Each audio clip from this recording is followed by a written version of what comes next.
Rondônia Livre entrevista o economista João Bosco Lima de Siqueira, especialista em auditoria tributária e fiscal e também em gestão municipal. Bosco, é um prazer te receber aqui no Rondônia Livre. E eu acho que a gente tem bastante assunto para falar, né? Porque a economia não termina nunca de produzir pauta, né? Com certeza. Bom, a primeira coisa que eu queria saber de você, Bosco, é como é que você veio se inserir no mercado aqui dos profissionais de economia aqui em Rondônia, um pouco da tua história pessoal. Bem, antes de mais nada, eu quero agradecer pelo convite, né, de estar aqui no seu programa e poder compartilhar um pouco do meu conhecimento com o seu pessoal, que já lhe acompanha já há bastante tempo. Bem, eu sou economista, né?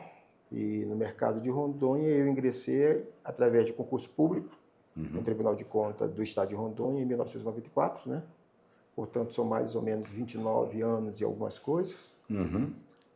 E hoje eu sou auditor de controle externo do Tribunal de Contas do Estado de Rondônia. Fora isso, eu também fui psicultor, né? Tentei entrar pelo lado empreendedor, fiz projeto, apresentamos junto ao Banco da Amazônia, né? Encaminhamos, fomos contemplados e com isso iniciamos nossa atividade. Mas, por ocasião da implantação das usinas do Madeira, nós fomos, digamos assim, penalizados porque estava no curso das águas. E aí nós fomos, ela praticamente nos mandou embora. É lei federal, ela assume tudo e nós estamos aí na justiça tentando brigar pelos direitos. Você foi um dos impactados, então, pela usina? Eu sou um dos impactados pela usina do Madeira. Olha aí, né?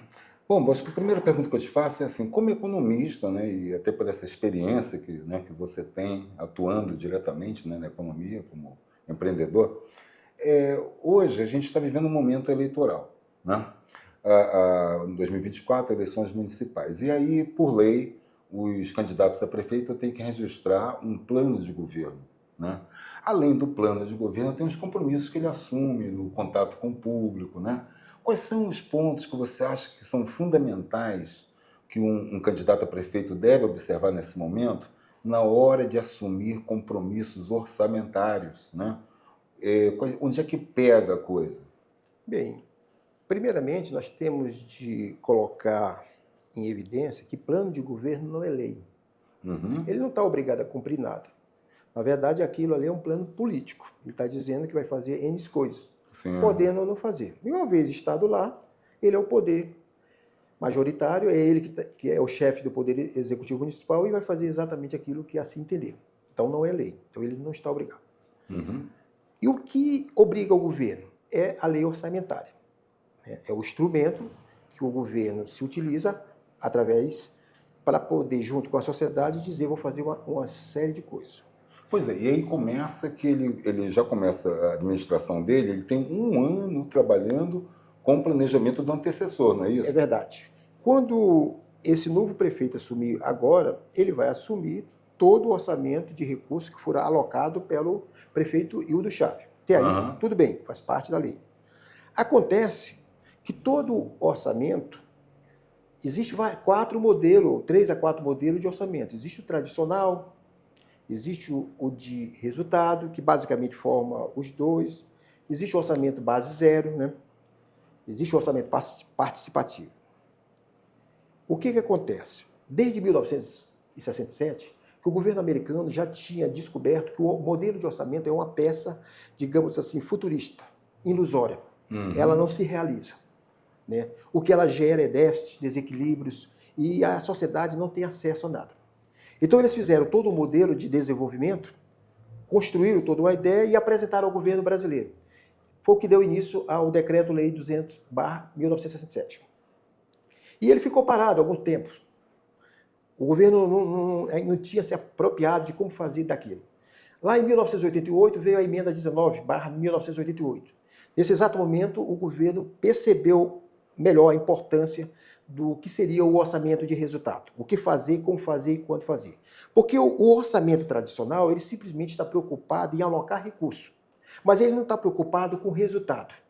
Resultado não é exatamente o forte desse orçamento. Sim. Ele está preocupado com o suposto equilíbrio, aloca os recursos, mas não tem resultado. Então, o que que falta? A sociedade não sabe se aquilo vai ser efetivado ou não. Com a entrada da emenda 19, foi se criado o orçamento-programa, propriamente dito. E aí começou a criar metas, objetivos, e até indicadores começaram. Mas ele ainda não é o orçamento de resultado. Por quê? Para ser orçamento de resultado, é necessário que tudo aquilo que eu pretendo fazer, por exemplo, vamos a uma coisa bem prática. O que tu gostaria da educação? Você gostaria que o aluno tivesse melhor capacitado e que a evasão escolar diminuísse, ou erradicasse. Então, são 2 indicadores. Uhum. Então, você vai colocar determinado dinheiro e vai descobrir o que é preciso para que essas metas sejam atingidas. Então, eu preciso de A, B, C e D. Beleza. Uhum. Ao você observar essa situação, você vai ver, não, eu não consegui. Por quê? Porque faltou mais dinheiro, faltou isso, faltou aquilo. Uhum. A sociedade vai ficar sabendo que foi dado 1 milhão para determinada educação e os indicadores não estão realizando. Ou por falta de recurso, ou por falta de gestão, por falta de investimento, por causa de alguma coisa. Mas a sociedade está sabendo e tem como cobrar.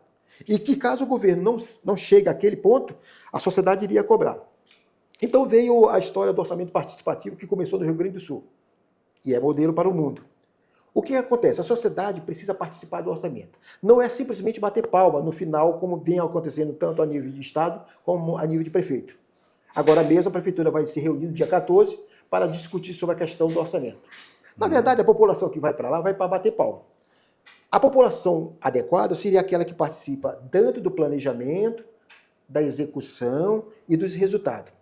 E se houver alguma falha durante esses 3 espaços, ela pode entrar e exigir que algo seja feito. Então, nós não temos orçamento de resultado. Não existe orçamento de resultado. Existe apenas uma ficção de orçamento de resultado. A sociedade também não participa como deveria participar. Ela é apenas uma ilusão criada. E a outra gravidade, e parece brincadeira, dentro do próprio orçamento, que todo e qualquer orçamento de Estado ou do país, ele está muito rígido. E isso dá muita pouca liberdade para que o gestor possa manifestar. Então você chega, por exemplo, a 4.320 especifica algumas coisas. Uhum. A Lei 101, que trata da responsabilidade fiscal, estabelece alguma coisa. Uhum. X% as verbas já estão vinculadas. Então o que sobra para que o povo vá propriamente dizer o que, como e quando fazer é muito pouco. Então ele é uma peça defeituosa que precisa ser alterada com a participação popular. Foi feita uma pesquisa, eu acho que não foi dos Estados Unidos, que aonde a população participava das 3 fases, os resultados eram maiores e a corrupção era menos. Então a participação popular se faz necessária. Isso é um fato que foi comprovado. Agora precisamos discutir a questão da legalidade. O orçamento tradicional, que é o que estamos usando até hoje, ele está preso dentro do direito positivista, né, do Augusto Conte. Mas se você ler todo o Augusto Conte, você vai observar uma coisa interessante. Augusto Conte não trata de resultado. Ele diz que a sociedade, através de uma análise empiricamente, absorve todo o conhecimento, através das autoridades aprova, e aquela aprovação se converte em lei. Beleza. Em nenhum momento, mas ele disse que aquilo não está... ela não tem uma preocupação com o resultado. Ele separa essa situação. Então, eu te pergunto, ou me pergunto, o orçamento é algo legal ou é algo de gestão ou é algo de legalidade? Poderíamos usar os dois. Feita uma pesquisa junto ao STF sobre a importância da eficiência e da eficácia, que está ligada ao orçamento de resultado, me parece que eu não me lembro a quantidade de número, mas vamos imaginar, de 100% do que foi lá analisado, só 3% eles conseguiram analisar a eficiência e eficácia. Eles demonstraram incapacidade técnica de analisar a eficiência e eficácia. E aí eu fico perguntando, eu tenho um orçamento que estabelece determinadas regras, mas essas regras não estão cumprindo. Mas todo e qualquer político, se você observar, ele vai dizer, eu cumpri o que a lei manda. Eu cumpri o que a lei manda. Então você não pode condenar. Mas se você pegar dentro da Lei 101, Lei de Responsabilidade Fiscal, se você pegar dentro da própria Constituição e outras leis infraconstitucional que envolve todo esse arcabouço, você vai ver que tem uma grande quantidade de lei que trata especificamente de eficiência e eficácia. O Estado não usa porque não quer, os poderes não usam porque não querem, e simplesmente estão se enganando a si e a própria população. Vamos, por exemplo, um caso, segurança. Você acha que o estado de Rondônia atingiu o seu ápice de segurança? Há quanto tempo nós estamos depositando recurso na segurança? Há quanto tempo você está ouvindo falar que o Estado deposita em torno de 12 bilhões? Que vem depositando. E o que você observa nos últimos anos? As estatísticas, se você quiser, você pode entrar no observatório do próprio Estado. O crescimento da criminalidade chegou entre 23 de janeiro a 23 a 24 de janeiro, de março, o aumento foi de mais de 347, 351%. E aí eu pergunto, cadê os indicadores? Cadê o resultado? Aí você sai dessa seara e vai perguntar, quanto é que se cobra hoje entre famílias e empresa que se investe em segurança? A cifra chega em torno de 5 ou mais bilhões. Já é um percentual do PIB, já é considerado o investimento que hoje o país como um todo investe em segurança e Rondônia não fica margem. Então nós gastamos mais de 2 bilhões com a segurança, gastamos também com a segurança particular e nós não vemos nenhum resultado. Aí você diz assim, bem, o Estado não pode, o gestor não pode ser penalizado porque ele fez algo. Botou lá o soldado, botou a arma, botou isso, botou aquilo. E aí eu fico pensando, mas cadê o resultado? Ah, mas o resultado não pode levar ninguém preso ou ninguém pode ser preso. Perfeitamente. Se você estiver em alto mar e deixar de fazer algo como socorro, você vai para a cadeia por omissão de socorro. Se você é gestor de uma pasta, recebe determinada capacidade financeira para gerir, essa gestão não funciona, o crime ocorre, vai gerar impacto em hospitais, na sociedade como um todo, vai gerar gasto, desmandos, vai gerar gasto na segurança. Quer dizer que aquilo praticamente gera um novo serviço. Sim. Isso é uma omissão. Isso é deixar de fazer algo. Essa omissão você pode contabilizar. Qual o prejuízo de eu não fazer algo? 1 bilhão. Quem vai pagar esse 1 bilhão? Ninguém até hoje pagou. Então, você tem de indicar o que você quer e tem de dizer o que vai fazer.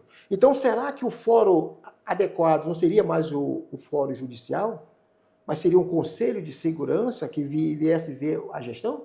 Porque ele, então, teria de passar por um outro fórum, analisar essa situação e dizer, não, você não cumpriu, mas o que você... Não, eu precisava de policiais, está aqui 5 mil policiais. Eu precisava de arma, tem que arma. Eu precisava de aventura. Mas você fez tudo, fiz. E o resultado não. Então, o que está faltando? Tecnologia. Não teve. Aí, se você observar, dentro da estrutura, por mais que você tenha todo aquele recurso, você vai... Quando o ano inicia agora do novo gestor, ele vai iniciar em janeiro. Já começa com a deficiência que ele era para fazer o orçamento dele, ele não vai poder fazer. Sim. E está tudo já limitado, então ele é obrigado a cumprir. Mas aí, quando ele começa a fazer a licitação, que começa em janeiro, vai acabar em agosto, que entrega em novembro, então quer dizer que todas essas peças que era para começar agora, já vai começar a entregar no outro ano. Então, que basicamente ele já vai começar a ser penalizado por uma coisa que o outro não deixou bem claro. Hoje nós temos uma licitação que está concentrada em um determinado órgão. Quando alguns órgãos poderiam ter sua licitação setorizada para agilizar esse processo. Isso não é.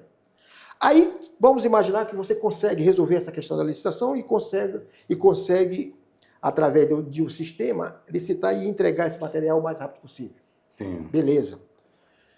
Mas o João Paulo II também foi feita licitação, foi entregue tudo e não saiu. Há 4 anos ele está parado. Se você observar, em 1980 nós tínhamos mais ou menos em torno de 115 a 120 milhões. Não, 120 mil pessoas só em Porto Velho. Hoje nós temos em torno de 400 a 500 mil pessoas. Diz até que já temos até mais. A demanda lá em 1980 era uma. A demanda em 2024 é outra. E aí eu te pergunto, se nós tivéssemos um orçamento de resultado, o João Paulo II já teria saído ou não? Com certeza que sim.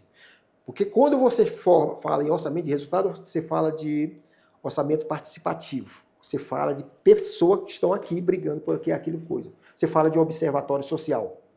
Você fala de uma imprensa livre e atuante. Epa, você me disse que ia fazer e não saiu. Por quê? É licitação, é gestão, é o quê? É má vontade? Quantos prédios foram construídos durante 1980 Até hoje. E por que o João Paulo não saiu? Sim, exato. Ah, foi gasto mais ou menos 50 bilhões. Bonito. E o João Paulo não. Qual seria hoje a maior demanda social do munícipe? O Hospital João Paulo II. E por quê? Porque a situação que lá vive é uma situação caótica, uma situação de guerra. Eu mesmo tive o prazer de levar recentemente uma pessoa lá, vizinho, passando mal. Ele entrou mais ou menos 3 horas, saiu 9 horas, não foi atendido. O médico veio nos atender e disse que não estava mais aguentando e que tinha de ir embora. E foi. E ele não foi, ele voltou e foi no outro dia para tentar ver se tinha remédio, que também não tinha remédio. Poxa, é importante essa sua narrativa aí, porque há muitos casos assim que a população se revolta com o profissional médico que está ali. É o menos que ela deveria se revoltar. O que a população tem de se revoltar é na hora que o orçamento está sendo discutido. Quando ela for dia 14, se não me engano é 14, não sei, ela tem de dizer o que o senhor fez para a saúde. Quero que o senhor discrimine no painel. Vamos começar, doutor. Ah, não, mas o João Paulo II não é da prefeitura, do Estado. Beleza, então tira o João Paulo II. Então vamos discutir Ana Adelaide, eu não sei se é do Estado ou da prefeitura. Um posto qualquer da prefeitura. É, policlínica da prefeitura, né, Ana Adelaide? É da prefeitura? Então, Ana Adelaide é da prefeitura, eu não tenho certeza. Mas que seja. Eu queria saber que o senhor me dissesse, através de um painel, e que fosse colocado lá em frente, um painel mesmo.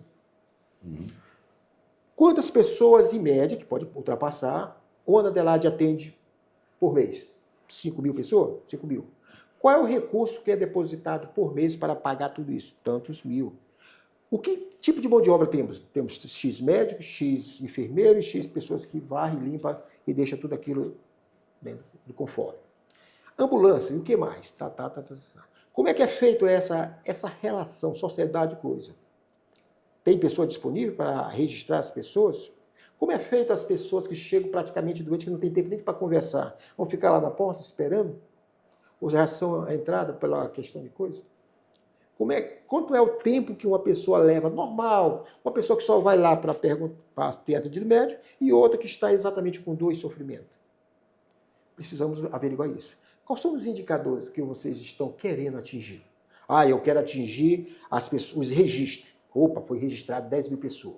Bom, e dessas 10 mil pessoas, quanto foram atendidos pelos médicos?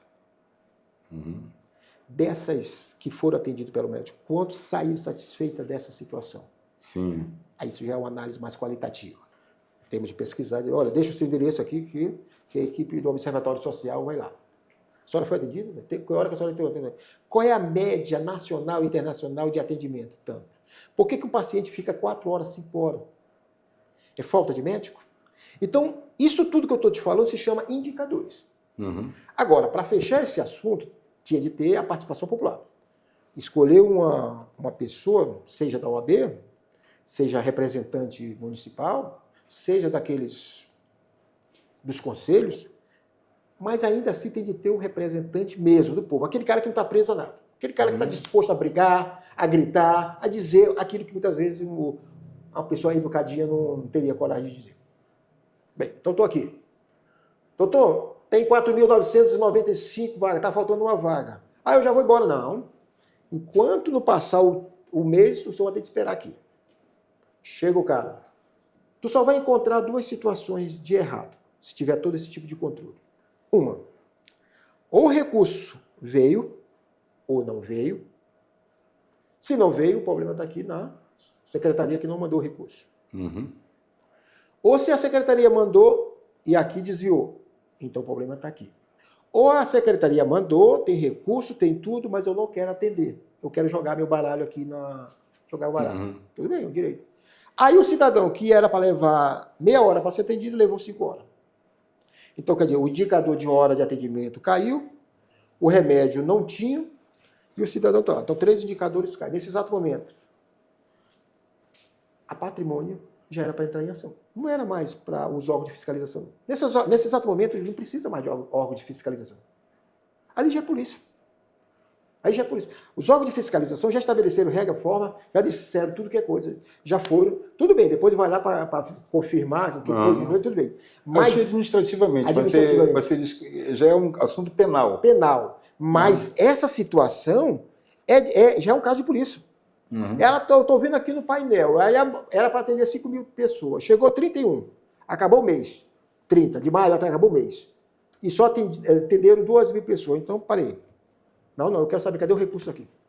Sim. Eu quero saber cadê o recurso e o que foi feito com esse recurso. Se veio, não, eu não mandei. Ou eu mandei, não mandou, não mandou. Então eu quero saber onde é que o senhor colocou. Porque esse recurso é da saúde, ele não pode voltar para outra coisa. Não, eu resolvi não mandar porque eu queria... Não, senhor. O que é orçado é lei. Ele é obrigado a cumprir a lei. Então existe muita ponta frouxa, muita ponta solta. A população não participa, não sabe, não tem conhecimento. E não adianta dizer que 100% da população vai participar disso, que não vai. 30% da população, provavelmente, a 40%, já está na linha da pobreza. Então, essa dos 100% não vai participar. Uhum. De cada 5 trabalhadores, 1 em cada 5, se não me engano, ele vive de Bolsa Família. Ele não está preocupado em brigar com o governo. 30 a 40 milhões de pessoas vivem de pouco mais de um salário mínimo. Então, se tu botar nessa média, somando elas com elas, 120, 150 milhões de pessoas, praticamente não vão entrar nesse... A menos que ela sinta... Meu pai costumava dizer que tem 3 fatores que faz tu sair do sapato. Sangue, fome e dor. Aí talvez ele sairia. Então, o que tu teria hoje? Teria em torno de 60 milhões a 80 milhões de pessoas que poderiam partir para uma briga, participar de um conselho dessa natureza. Mas para isso era necessário que a Assembleia e os vereadores pudessem aprovar um modelo de orçamento, mas com toda essa estrutura. Sim, sim. Nesse exato momento, cada um saberia o seu papel, o que fazer. Eu iria para dizer a regra do jogo e estabeleceria. Nesse exato momento faltou, então o Ministério Público entra aqui. Não, é a OAB. A OAB está aqui, olha, estou aqui há tantas horas, não tem médico nenhum. Então eu não preciso chamar mais o Ministério Público, aí já é polícia. Ele está cometendo um crime contra a sociedade. Eu acho que todo crime que é feito contra a sociedade, no caso saúde, é algo terrível, que precisa ser cortado ali. Uhum. Né? E isso não é feito. Além da saúde, né, como ponto nevrálgico, né, em qualquer gestão municipal, sobretudo hoje, quais são os outros aspectos assim que você acha fundamentais que requerem uma atuação mais direta do próprio camarada que vai se eleger amanhã prefeito, vai assumir um compromisso com a população? Por onde que ele pode começar a fazer alguma coisa, além da saúde, obviamente, né, que é um ponto crucial, mas o que mais assim que você acha que hoje é... Sempre chamaram Porto Velho de a capital do contra-cheque. Isso, na verdade, não é verdade. Nós temos a maior quantidade de gado está em Porto Velho. E Porto Velho até o último distrito... porque assim, você não pode considerar só a cidade de Porto Velho. Você tem que pensar o município. Tanto é que estão de olho em querer quebrar essa situação que eu acho perigoso e falso. Na verdade, é querer tirar essa força que tem a capital Porto Velho. Eu sou contra. O próprio ministro Paulo Guedes já detectou não sei quantos municípios que deveriam voltar à origem, porque só está tendo gasto, e não tem finalidade nenhuma. E outra, não é questão de ter gado aqui que eu vou virar um município, porque o gado ele não gera uma riqueza em torno dele. Se fosse a agricultura, sim, ela gera riqueza em torno dele. O gado não, é uma riqueza muito mais concentrada. Então tem de se pensar muito nessa situação. Porto Velho tem uma grande quantidade de gado, gera muita riqueza, todo mundo sabe disso. Temos também uma base muito forte na piscicultura. Mas há uma coisa que nós devemos alertar e que muita gente não alertou. Nós temos 2 usinas e 2 lagos. Uhum. Mato Grosso e Goiânia já estão utilizando essa grande quantidade de lago para a produção de pescaria. Os vereadores, o prefeito, o governador poderia, junto ao Ministério, propor, através do Banco da Amazônia, a criação de peixe, tanque e rede, dentro dessa situação. Até porque eu tenho uma certa experiência e conhecimento e 2 cursos nessa área. E poderia ser perfeitamente vender. Isso é possível. Agora, requer toda a vontade política. Além do mais, nós temos uma situação. Milhares de pescadores foram impactados e seus processos se encontram na justiça. Então, uma maneira de o Estado e a Prefeitura já estão recebendo os royalties da usina. Sim. Nesse período, desde a implantação da usina até hoje, só quem perdeu foram os impactados. Então, a melhor maneira que o Estado e a Prefeitura podiam fazer, através de seus procuradores, era criar uma política como essa para dar um meio de vida e sobrevivência. A usina, ela deu casa, a maioria deles, mas ela não deu o ganha-pão. Então, muitas pessoas saíram do seu local de trabalho, porque onde ele morava, um sítio, lá tinha o quê? A caça, a pesca, o local onde ele dormia e o lazer dele. Ele simplesmente veio para a cidade e foi dado uma casa. Então faltou essa situação, houve uma falha e ninguém até hoje consertou. Agora, São Paulo está se beneficiando com a energia barata, governo e prefeito está se beneficiando com recursos para esses investimentos, e as pessoas que geraram essa energia foram impactadas, estão nas margens, excluídas. Então isso, de uma forma que seria, tanto para gerar renda e emprego, seria a construção. Isso é uma forma direta que poderia o Estado fazer, junto com a prefeitura, criar uma situação. Isso eles não fizeram. A outra situação, que você me perguntou em termos de economia, é a agricultura familiar. Todo mundo sabe que a agricultura familiar é a que mais gera emprego e renda e é a que mais emprega. Todo mundo acha bonito, é igual o professor, todo mundo sabe que a educação é bonita. Mas o único que deu recurso para que os professores pudessem atingir o máximo foi o governo Bolsonaro. Que nós não estamos falando de política aqui. Então, o que acontece? Se a agricultura familiar hoje fosse mais investida, nós temos aí o Baixo Madeira. Há anos e anos que o Baixo Madeira tem investido, né, trazido os seus produtos para a feira. Né? E o que está faltando hoje no Baixo Madeira? Somente estrutura para que eles possam produzir. E tornar todos aqueles distritos, todos aqueles coisas em setor altamente competitivo. O mundo todo precisa de peixe, de comida, de alimento. E nós temos um Baixo Madeira que não está sendo assistido. Então está faltando um centro de abastecimento. Todo centro de abastecimento do país todo é lucratividade, tem lucro. Capital, Porto Velho não tem um centro de abastecimento. Sim, nós não temos um SEASA, né? Um SEASA. Então essas são as coisas que nós precisamos tomar. A prefeitura, vem cá, estamos falando de gestão municipal, né? Sim. Você falava ainda há pouco, por exemplo, vamos pegar da saúde, que você falou. Os órgãos fiscalizadores já fizeram, né, o seu papel, tem uma hora que é questão de polícia, tá? Mas quando a gente fala de órgãos fiscalizadores, a gente tem que lembrar que também o Poder Legislativo tem uma competência de fazer fiscalização. Como é que você avalia hoje a atuação dos legislativos municipais no cumprimento desse papel de fiscalização da gestão? Eu acho que tanto deputado quanto vereador, eles perderam essa capacidade de fiscalização. Eles se limitam a pegar a emenda e a distribuir para os seus redutos, com o objetivo apenas de assegurar a sua recondução, cara. Sua recondução. Eles, na verdade, têm esse poder, sim. Né? Tanto o município... Mas, a emenda não seria exatamente um instrumento para aperfeiçoar e até capilarizar o orçamento? Mas veja bem, você dá 12 milhões para cada deputado, em torno de quase 24 milhões. Aí cada deputado tem essa coisa e pode fazer o que quer. Mas se você tem um grande projeto, você chamaria todos os deputados e todos os vereadores e dizer, pessoal, vamos fazer um grande projeto hoje nas usinas de madeira? Vamos. Vamos fazer um grande projeto hoje. Nós temos o nióbio. Será que não podemos transformar esse nióbio, que é o metal mais forte, mais resistente e mais leve? Será que não poderia chamar uma empresa de fora com um capital nosso? Quem sabe? Vamos lá. Não. Parece que esse tipo de coisa que requer trabalho, requer investimento, requer pesquisa, parece que não atende o interesse do nosso deputado, dos nossos vereadores. O prazo do resultado? Porque o prazo também vai ultrapassar os 4 anos. Então. E, de repente, não vai atender o período eleitoral. Então, na verdade, não casa. Na verdade, se você observar o tipo de orçamento de resultado, investimento, não casa. Então, eles simplesmente afastaram esse poder de fiscalizatório e se ajustaram do tipo assim, é o que eu tenho, eu vou manter. Está me mantendo a minha recondução? Tá. Então, pronto, isso aí deixa para um outro governo, para um grande projeto de Brasília, tipo assim, a usina. Eles nunca iam fazer a usina. Iam levar muitos anos, muito tempo, e ninguém ia... Porque o deputado ele precisa ser o pai da criança. Então, se ele for se meter dentro de uma situação, fica meio complicado. Quer ver uma coisa? Todo mundo fala de pavimentação. Que pavimentação é um custo caro. O metro quadrado é quase 1 milhão de asfalto. Todo mundo sabe. Mas será que nós precisaríamos pavimentar toda Porto Velho? Será que nós não poderíamos usar aquele bloquete? Mais fácil, mais barato. Pode ser feito por preço, pode ser feito pela comunidade. Tem benefícios ecológicos. Tem um benefício ecológico, a própria comunidade pode fazer. Ia fazer com menor tempo, bem feitinho, na sua rua, com bem...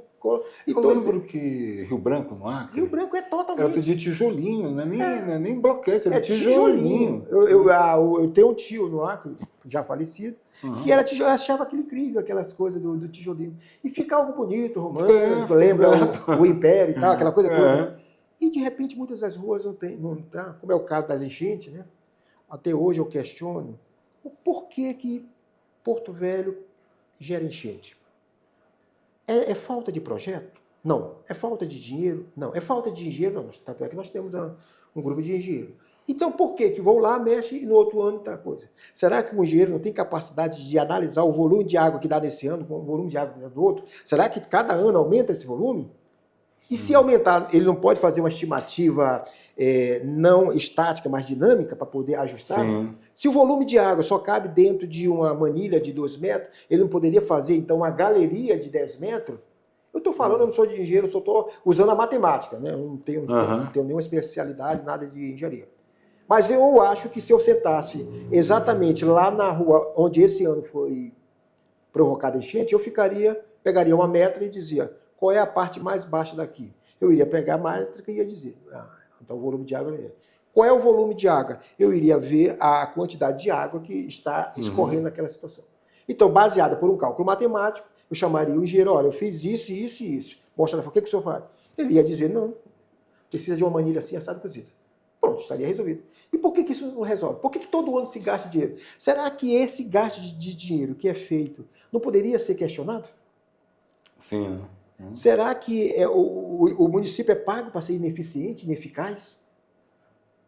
É pago para pegar o dinheiro do contribuinte quando deveria ter asfaltado aqui e volta só asfaltar, por exemplo, assim, nas capital, geralmente as pessoas gostam de asfaltar sempre no centro. Não poderia asfaltar em algo mais distante? Então, são coisas que precisam ser questionadas e ninguém está questionando. E quem poderia questionar não está questionando. Porque, muitas vezes, a pessoa quer questionar porque eu tenho interesse de ser político, então eu vou questionar. Tá. Então, quando eu chego lá, eu já não gosto da crítica. Então, nós temos de ver o que nós estamos querendo. E, de repente, o prefeito pode chegar aqui e dizer, não, eu não asfaltei aqui por causa disso, e pode ser justificado. O Hildo pode chegar aqui agora mesmo, ou quem quer que esteja no comando, e dizer, não, você falou isso, mas não é verdade, porque eu fiz isso aqui, assim, está aqui o projeto, aqui é a coisa. Eu digo, sim, perfeito. Com todo o seu projeto, com toda a sua experiência, mas a água transbordou. O que faltou? É necessário trazer alguém do Rio de Janeiro? Ou quem sabe lá da... Se hoje nós temos canais que passam debaixo do mar, se temos pontes no meio do mar, e não conseguimos fazer algo que possa dragar essa água? No tempo atual não se justifica. Tu sabe qual é o maior problema que houve da usina do Madeira e que até hoje não foi questionado nem levantado? As quedas da barranca da Madeira. Até hoje não foi decidido se aquela areia que cai, que era natural, é um processo natural, ocorre todos os anos, até aí todo mundo bem. Mas não, as enchentes vêm e virão todos os anos e vai carregar um pouco até aquele rio se estabilizar, como é o caso do Rio Paraná. Mas então o que está acontecendo hoje?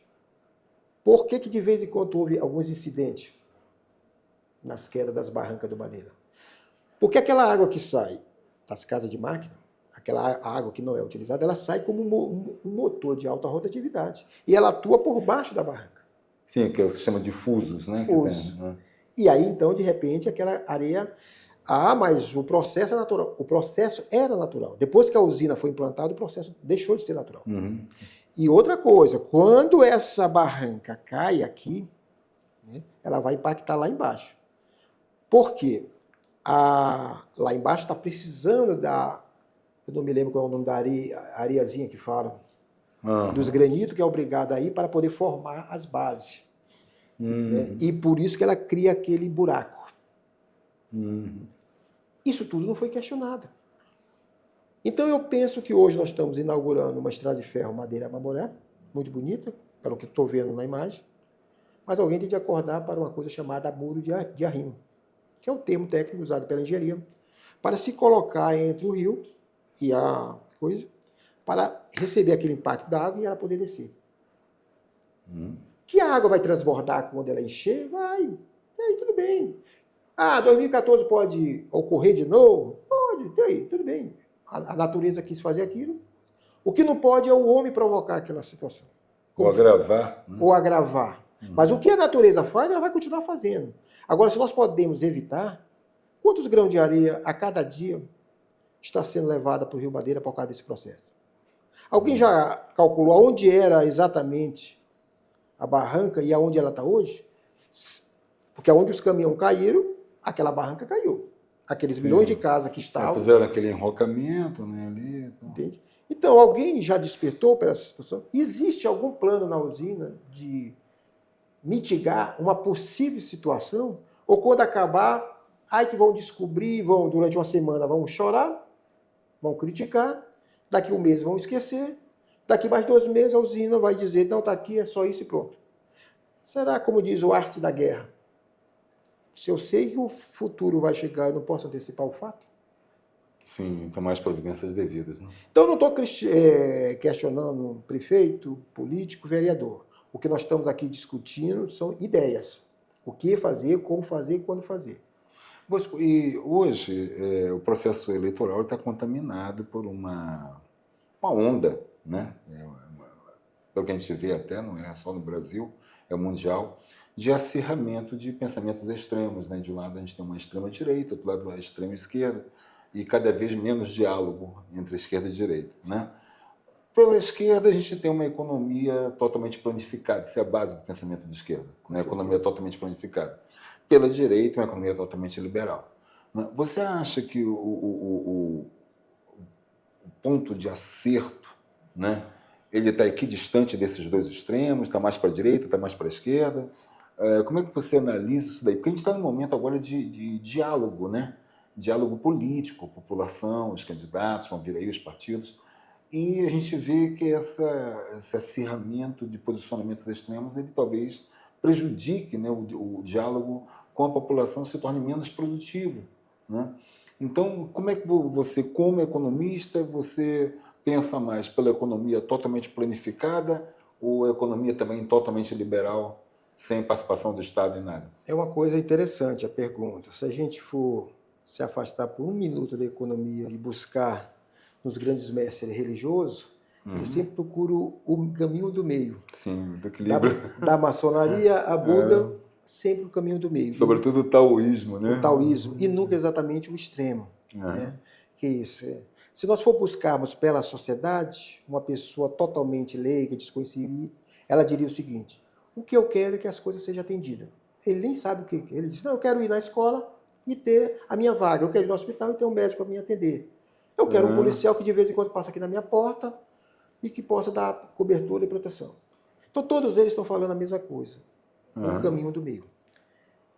E o que acontece? Na verdade, o mundo nunca produziu o comunismo. Isso é uma fantasia. Isso é uma falácia. O que o mundo produziu foi uma coisa chamada capitalismo de Estado. Um grupo se utiliza de todo um conhecimento muito bem elaborado por Karl Marx, que ele não era esse economista, ele era um sociólogo. Ele pensava a sociedade. Como sociedade, até aí poderia até dizer que ele poderia ser um gênio. E dentro daquilo ele pregava aquela miséria, fome, sofrimento. Inclusive ele mesmo passou necessidade. Viveu a fome. Viveu a necessidade, viu filha morrer com fome. Acho que através disso foi que levou ele a escrever talvez o livro com mais clareza, talvez. Tudo bem, não questiono que não teve todo esse desmando ao longo de toda essa situação. Mas a partir daí, achar que aquilo é o modelo porque vai revolucionar o mundo, isso não é bem verdade. Porque quando os grandes papas que assumiram as lideranças desse movimento chamado comunista, eles se apropriam dessas ideias, manipulam a sociedade e dizem, ó, esse é o modelo. Toda sociedade carente, diante de uma luz, você pegou. E começaram a criar. Mas o resultado de todas essas situações, aí é por isso que eu falo do orçamento de resultado, mas o resultado de toda essa situação foi sangue, suor e lágrimas. Foi o local que mais mataram, foi o local que mais destruíram. Por quê? Porque quando eu começo a colocar uma situação, eu vou me deparar com 2 situações. Algo que é harmônico e algo que é desarmônico. Algo que é heterogêneo e algo que, né, que não é heterogêneo. Algo que é linear e algo que não é linear. Eu poder, para colocar uma situação diante de todas essas coisas, eu tenho de caminhar ali, ele não encontra. Então, necessariamente, esse regime tem de usar a força, que foi o que aconteceu. Ou tem de matar. Então ele começa a eliminar todos aqueles que, de uma forma ou de outra, estavam contrariando ele. Na verdade, ele não estava contrariando, ele estava querendo aquilo que a filosofia dizia que era para dar. Né? A filosofia dizia que era para dar um pão para todo mundo, mas a filosofia não deu esse pão para todo mundo. E como ele não tinha como dar, ele disse, então eu vou matar, vou eliminar e vou resolver essas pessoas vai dar de eu governar. Até um dia, quem sabe, ter dinheiro e poder resolver toda essa situação. Isso se chama capitalismo de Estado. Essa pessoa que estão na cúpula do capitalismo de Estado vive em Inglaterra, Londres, França. vive usando toda coisa. Quando você vê todo líder, você vê que eles têm 10 carros na garagem, tem 20 mansões, tem tudo de bom, tem casas e mais casas no mundo todo, mas tudo à custa da miséria. O presidente soviético falou uma coisa interessante, todo líder africano, ele é um cara interessante. Quando é rico, ele mora na África. Quando é rico, ele mora na Europa. E quando morre, ele quer ser enterrado na mãe África. Uhum. Esse mesmo líder soviético chegou um dia Não, foi o líder de um dos países árabes. Aquele que tem aquelas torres bonitas, não sei como é que é o nome daquele país. Que é a sensação do mundo. Lá dos Emirados? É Dubai. Dubai, né? Exato. Ele chegou ao país africano e perguntou, eu não tenho nada que vocês têm. E vocês têm recursos naturais, petróleo e tal. Por que vocês vivem essa miséria? Foi uma pergunta que ele fez lá e não respondeu para ele. Uhum. Eu vivia no deserto, não tinha nada. Agora, depois que muito tempo descobriu o gás, e hoje não é nem gás o petróleo a principal receita dele. A maior receita dele é do turismo. E aqui tem tudo e não saiu de nada da miséria. Ele perguntou por que isso? E ninguém respondeu para ele. É toda essa função. Porque esse capitalismo cristão, ele criou uma coisa chamada essa caridade falsa, essa religiosidade falsa. Então, tudo aquilo que agrega como família, valores, religiões, que eles quebraram toda essa situação e desenvolveram uma situação corruptiva. Essa briga que existe hoje no país é tudo originado dessa situação. Isso não gerou nada, não produziu nada. Nenhum país desse não produziu. Ainda ontem eu vi uma entrevista muito interessante. Quando a Alemanha Oriental quebrou, os pessoal do Oriente estavam indo para a Alemanha Ocidental e não o contrário. Então alguém estava fugindo do Sangue, Sol e Lágrimas, que é um grande filme que eu vi americano, e passando para cá. Então, para que eu estou querendo buscar algo que não deu certo em canto nenhum? E por que não deu certo? Vamos imaginar, então, que todos esses líderes sejam perfeitos.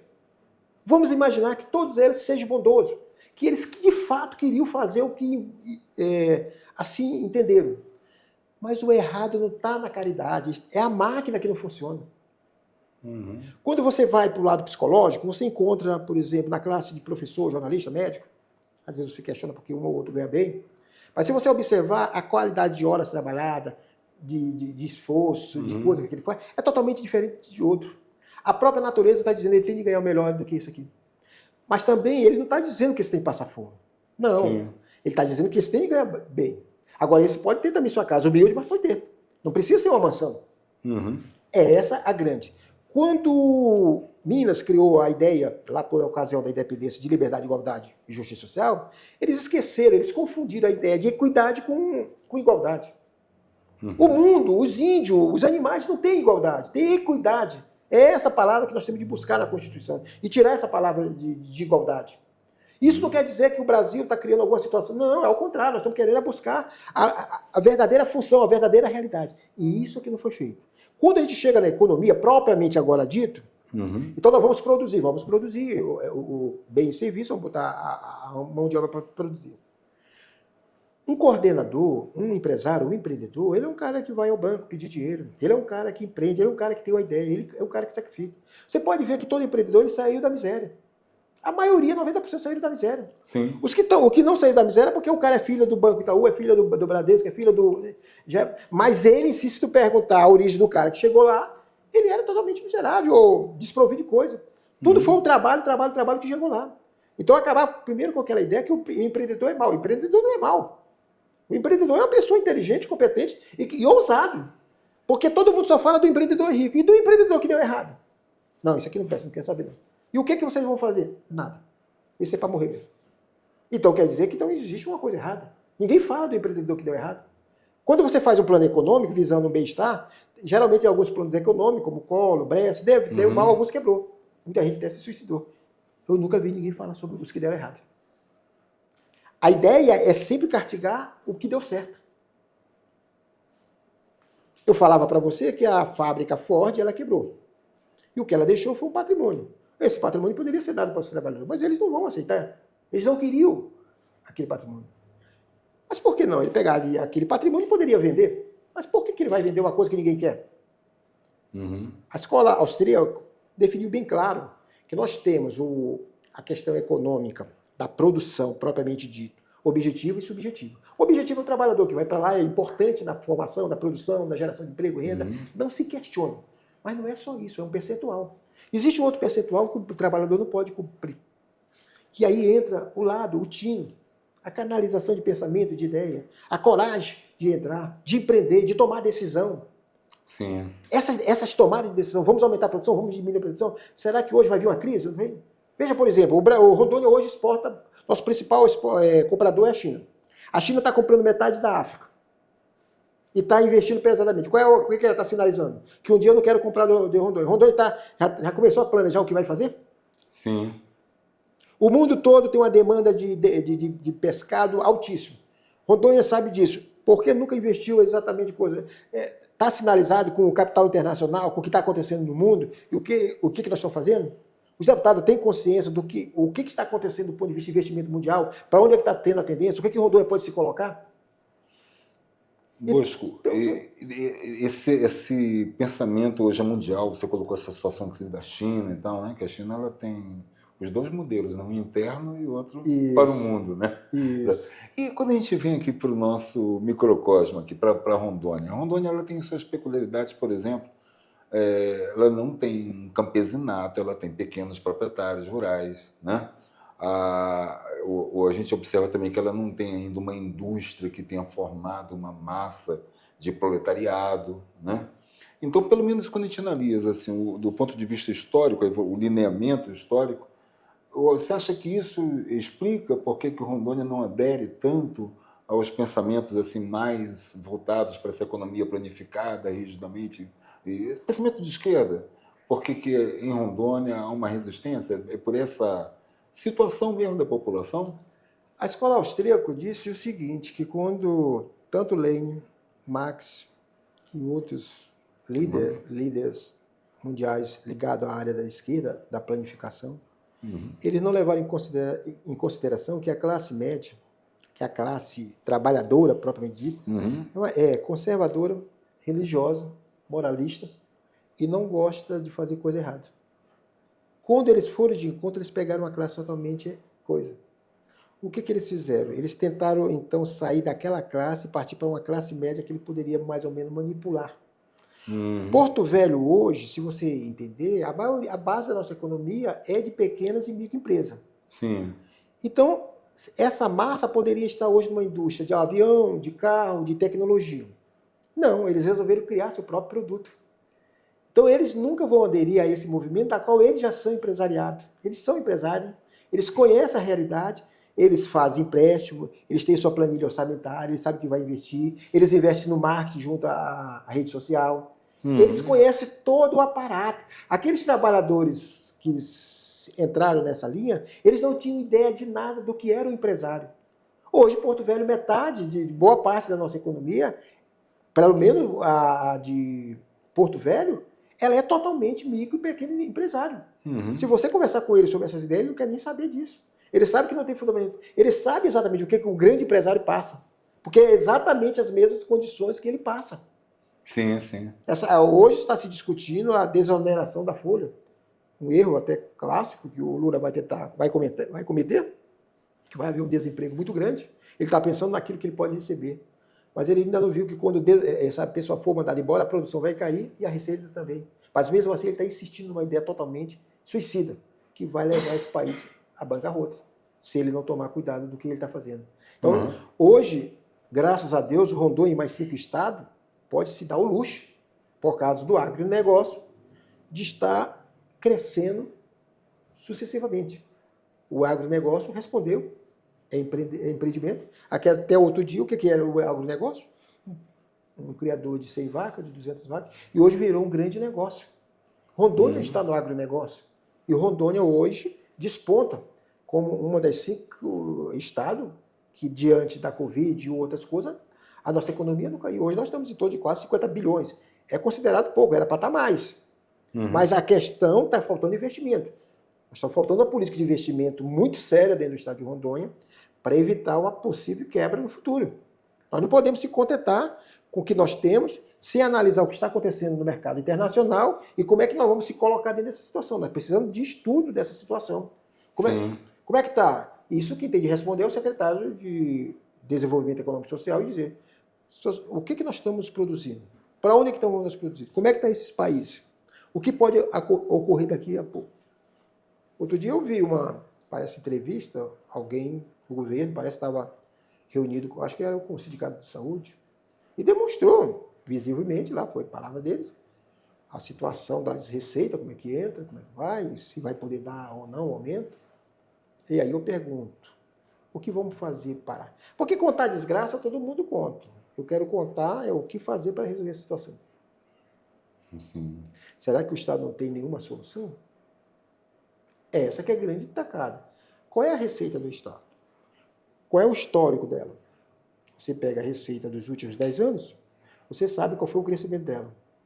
E daqui você já projeta. A natureza não dá salto. A única coisa que poderia dar salto dessa natureza é se o Elon Musk viesse... É Musk, né? Musk, né? Se o Musk viesse hoje em Rondônia e dizer, vou implantar uma indústria de 100 bilhões de dólares. Aí essa receita ia dar um salto. Não sendo esses milagres, a receita que nós temos aqui vai dar um saltozinho aqui. Mas essa receita está crescendo por causa da produção ou por causa da inflação? Sim, um crescimento vegetativo, né? Porque existe o crescimento por causa da inflação. Aí eu produzo um saco de café que custa R$5. Eu estou produzindo um saco de café que custa 100. Eu estou produzindo um saco de... Não, o que está crescendo é o preço dela. A produção é a mesma. Precisamos analisar isso. A produção de fato é crescendo. Não, mas tira preço, eu quero saber produção. Deve se analisar o crescimento da produção. Agora sim, vamos agora analisar o que está crescendo a receita. O que isso está se convertendo? Que é uma outra segunda situação. Então isso tudo tem que ser respondido. Como é que está esse crescimento? Não temos como projeto? Temos. O senhor acha que vai acontecer algum milagre daqui a 10 anos? Não. Então, esse crescimento vai acontecer aqui. Isso paga essas despesas que estão ocorrendo? Porque todo orçamento está limitado. No caso, nós temos dívidas que precisam ser pagas, nós temos folha de pagamentos que precisa ser pago, nós temos empresas deficitárias que precisam ser investidas sob pena de quebrar. Né? Então são compromissos que tu não tem como mexer no teu orçamento. Vai ter e vai ter que pagar. Fora isso, sobra algum dinheiro? Não. E isso é suficiente se houver algum aumento de alguma coisa. Você vê que na Covid o Rondônia segurou. Teve estado que não segurou a onda. O governo federal teve de honrar. O Rondônia foi um dos 2 únicos, né? Cinco foram superavitários mesmo não. Que conseguiram manter-se, mas por causa do agronegócio. O nosso agro hoje não pode ser questionado como eficiência, eficácia, qualidade. Mas o agronegócio não paga determinados impostos. Beleza. O governo federal, o governo estadual, entendeu que ele pode vender e trazer os dólares. E aqui o governo federal compensa. A lei Candir, acho que essa lei ainda está em vigor, se não me engano. E compensa com essa situação. Que é uma maneira de... Não, vamos brigar entre nós, mas vamos trazer o dólar. Por quê? Porque metade do país funciona com equipamento internacional. Na hora que você acorda, até a hora de dormir, você usa um equipamento internacional. Isso ninguém pode negar. Então, nós precisamos do dólar para poder gerir essa economia. Precisamos do dólar para pagar a dívida externa, que nós temos, que ela não acabou, isso é mentira. Isso foi uma ilusão que o Lula mentiu. Ela continua. Então, nós precisamos fazer. Então, o Estado precisa dar respostas. Sim, tá. E o que vocês vão fazer? Qual é o investimento que o Estado vai fazer para os últimos 10 anos? Diante dessa situação? Ele vai ter de responder. Sob pena de quebrar. Bosco, o ideal seria que nós tivéssemos mais tempo, né? Para conversar com você. Eu fico muito feliz em receber tua visita aqui no nosso Rondônia Livre. E você fica à vontade para concluir aí as suas colocações e dirigir uma mensagem às pessoas que vão assistir a sua entrevista. Eu acho que o Estado tem de reunir a sociedade. Eu acho que o Estado precisa criar o Conselho do Estado, como se fosse o Conselho da República. O Conselho do Estado, reunir pessoas dos mais diferentes tendências, pensamento, independente de esquerda e direita. A democracia permite... Pessoas qualificadas. Pessoas qualificadas. Vamos discutir o que temos. Temos esse painelzão aqui, está acontecendo isso. Que ideia que nós podemos fazer para melhorar, apertar e tal. Se toda essa reunião fosse voltada para o bem-estar, tirando os meus direitos, teu, bem-estar social, a gente atingiria isso rapidinho. Porque o Estado tem os números. Historicamente, até hoje aconteceu e pagou isso aí. O que pode acontecer? Então precisa ser criado mais seminário. Hoje nós não temos um grande centro para fazer um seminário, como é que se poderia chamar um grande local para centro de convenção, né? Que poderia reunir, não só em termos de Rondônia, mas a própria região norte, reunir toda essa situação para discutir, por exemplo, a região amazônica. Como é que é uma região tão rica em tudo, produz tudo que o mundo tem e ela não tem poder político como tem o Nordeste, que não tem nada e tem o maior poder político. Isso precisa ser questionado e mudado. Até hoje não foi. Nós temos hoje a maior quantidade de água. Nos Estados Unidos já se questiona isso. A água hoje na Bolsa de Valores já começa a ser contabilizada. A Amazônia não se questiona. Nós temos o crédito de carbono. Segundo o Banco Mundial, foi colocado mais ou menos 100 bilhões de euros, ou foi de dólar, não me lembro. Rondônia tem todas essas reservas. Não poderíamos? Mas não é para passar para os europeus fazer, não. É para nós comercializar o nosso crédito de carbono e pegar esse dinheiro e investir no bem-estar. Sim. Se os homens querem a floresta em pé, bonito. Vamos fazer toda essa floresta, receber esse dinheiro, preservar e investir em alguma coisa saudável. Até hoje não foi feito. Talvez tenha uma reserva que está em questionamento com a Inglaterra, mas me parece que ela foi avaliada em torno de 6 bilhões. Sim. Só que Rondônia vai perder praticamente tudo porque todo esse negócio está sendo feito com ela. O que eles estão prometendo é dar algum tipo de qualificação, que no futuro aquilo não vai acontecer. Porque você tem que pegar uma reserva daquela, transformar, estruturar, fazer ela ser rentável e utilizar a questão do carbono. As nossas reservas não são utilizadas, são lá guardadas. Então alguém vai invadir, vai quebrar, vai destruir. Então nós temos mais ou menos 34 reservas, só o estado de Rondônia, 34, 35. Se cada uma reserva ela tiver em torno de 5 bilhões, você vai ter em torno de 150, 200 bilhões. Então você vai ter só de crédito de carbono mais ou menos em torno de 200 bilhões. Esse dinheiro não é dado tudo de uma vez, é dado ao longo de 30 anos. Então você pegaria esse dinheiro e iria investir em algo que pudesse ter retorno de imediato, como peixe, como o reflorestamento. Sim. Que é algo que o mundo quer. E aí, o que nós estamos fazendo? Eu não preciso trazer fábrica de carro, fábrica disso. Não, São Paulo coloca o mesmo preço lá e ele consegue colocar aqui. Então eu vou trabalhar naquilo que eu sou bom. Agronegócio, piscicultura, reflorestamento, crédito de carbono. Por que não? Só isso que é a nossa riqueza. Nós temos que ser bom naquilo que fazemos. Não precisamos imitar. Deixa São Paulo ganhar o dinheiro dele. Eles são industrial, beleza. Então vamos fazer o que nós podemos fazer melhor. Sim. Comparativa, relativa. É o que nós chamamos de economia. E isso é que nós precisamos fazer. Agora, alguém precisa acordar. O que está acontecendo é que está todo mundo se contentando só com a sua gestão. O longo prazo para o governo é os 4 anos. Nós temos que fazer projetos de 30 anos.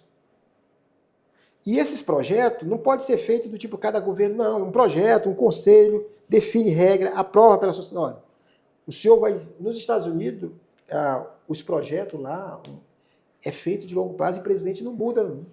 Você sabia que quando você faz uma pavimentação nos Estados Unidos, 10 anos depois ele volta àquela mesma rua para fazer? Independente de ser democrata ou ser republicano, ele vai fazer aquela rua. Ele tem obrigação. E por que nunca houve problema de licitação nos Estados Unidos? Porque existe um seguro. Quando tentaram fazer por ocasião da 866, o seguro os empresários tiraram. Aí é onde tem de entrar o Estado, porque eu sou de direita, a gente gosta da iniciativa privada, mas tem algumas coisas que precisam ser ajeitadas. Botar o seguro, ó. O João Paulo II vai sair. Não, eu não vou mais fazer. O senhor não vai fazer, então me dá o seguro que vai fazer. Por que o João Paulo II não saiu? Porque não tem um seguro. Se implantar o seguro, vai ficar mais caro? Vai. Mas se o senhor fizer, devolve o seu dinheiro para o senhor. Devolve.